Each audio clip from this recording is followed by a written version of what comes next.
स्वागत है हमारे चैनल आध्यात्मिक एस्ट्रो में। आज के प्रसंग में हम आपको श्रवण कराने जा रहे हैं कार्तिक महात्म्य के 19वें अध्याय की कथा। आप सभी भक्तजन इस कथा को श्रद्धा पूर्वक श्रवण करिए। आगे की कथा में राजा पृथु ने पूछा, हे नारद जी, अब आप यह कहिए कि भगवान विष्णु जी ने वहां जाकर क्या किया तथा जलंधर की पत्नी का पतिव्रत किस प्रकार भ्रष्ट हुआ था। नारद जी बोले, जलंधर के नगर में जाकर भगवान विष्णु जी ने उसकी पतिव्रता स्त्री वृंदा का पतिव्रत भंग करने का विचार किया। वे उसके नगर के उद्यान में जाकर के ठहर गए और रात में उसको स्वप्न दिया। वह भगवान विष्णु की माया और विचित्र कार्य पद्धति थी और उसकी माया द्वारा जब वृंदा ने रात में वह स्वप्न देखा कि उसका पति नग्न होकर सिर पर तेल लगाए महर्षि पर चढ़ा हुआ है, वह काले रंग के फूलों की माला पहने हुए है तथा उसके चारों ओर हिंसक जीव हैं, वह सिर मुड़ाए हुए अंधकार में दक्षिण दिशा की ओर जा रहा है, उसने नगर को अपने साथ समुद्र में डूबा हुआ इत्यादि बहुत से स्वप्न देखे। तत्काल ही वह स्वप्न का विचार करने लगी। इतने में उसने सूर्य देव को उदय होते हुए देखा तो सूर्य में उसे एक छिद्र दिखाई दिया तथा वह कांतिहीन था।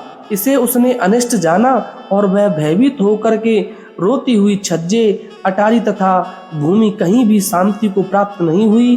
फिर वह अपनी दो सखियों के साथ उपवन में गई, वहां भी उसे शांति नहीं मिली। फिर वह जंगल में निकल गई, वहां उसने सिंह के समान दो भयंकर राक्षसों को देखा, जिससे वह भयभीत होकर के भागने लगी। उसी क्षण उसके समक्ष अपने शिष्यों सहित शांत मौनी तपस्वी वहां आ गया। भयभीत वृंदा उसके गले में अपना हाथ डाल उससे रक्षा की याचना करने लगी। मुनि ने अपनी एक ही हुंकार से उन राक्षसों को भगा दिया। वृंदा को आश्चर्य हुआ तथा वह भय से मुक्त हो मुनिनाथ को हाथ जोड़ करके प्रणाम करने लगी। फिर उसने मुनि से अपने पति के संबंध में उसकी कुशल क्षेम का प्रश्न किया। उसी समय दो वानर मुनि के समक्ष आकर के हाथ जोड़ करके खड़े हो गए और ज्यों ही मुनि ने भ्रकुटी संकेत किया त्यों ही वे उड़ करके आकाश मार्ग से चले गए। फिर जलंधर का सिर और धड़ लिए मुनि के आगे आ गए। तब अपने पति को मृत हुआ जान वृंदा मूर्छित होकर के पृथ्वी पर गिर पड़ी और अनेक प्रकार से दारुण विलाप करने लगी। इसके पश्चात उस मुनि से कहा, हे कृपानिधे, आप मेरे इस पति को जीवित कर दीजिए। पतिव्रता दैत्य पत्नी ऐसा कहकर दुखी श्वासों को छोड़कर मुनीश्वर के चरणों में गिर पड़ी।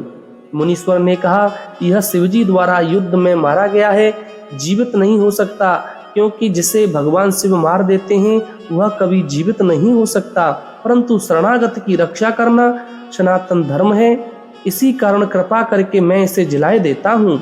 नारद जी ने आगे कहा, वह मुनि साक्षात विष्णु ही जी थे जिन्होंने यह सब माया फैला रखी थी। वह वृंदा के पति को जीवित करके अंतर ध्यान हो गए। जलंधर ने उठकर वृंदा को आलिंगन किया और मुख चूमा। वृंदा भी पति को जीवित हुआ देखकर अत्यंत हर्षित हुई और अब तक हुई बातों को स्वप्न समझा। तत्पश्चात वृंदा सकाम हो बहुत दिनों तक अपने पति के साथ विहार करती रही। एक बार सुरत एवं संभोग काल के अंत में उन्हीं भगवान विष्णु को देखकर उन्हें ताड़ित करती हुई बोली। वृंदा ने कहा, हे पराई स्त्री से गमन करने वाले विष्णु, तुम्हारे शील को धिक्कार है। मैंने जान लिया है कि मायावी तपस्वी तुम ही थे। इस प्रकार कहकर कुपित पतिव्रता वृंदा ने अपने तेज को प्रकट करते हुए भगवान विष्णु को शाप दे दिया।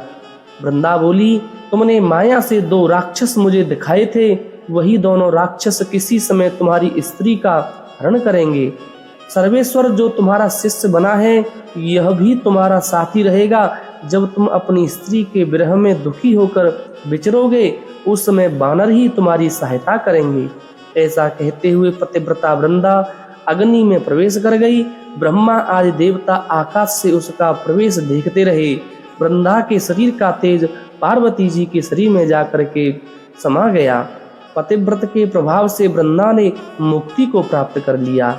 बोली वासुदेव भगवान की जय, श्री तुलसी जी महारानी की जय। आज की कथा यहीं विश्राम होती है। आगे की कथाएं श्रवण करने के लिए आप हमारे चैनल आध्यात्मिक एस्ट्रो को अवश्य सब्सक्राइब करें।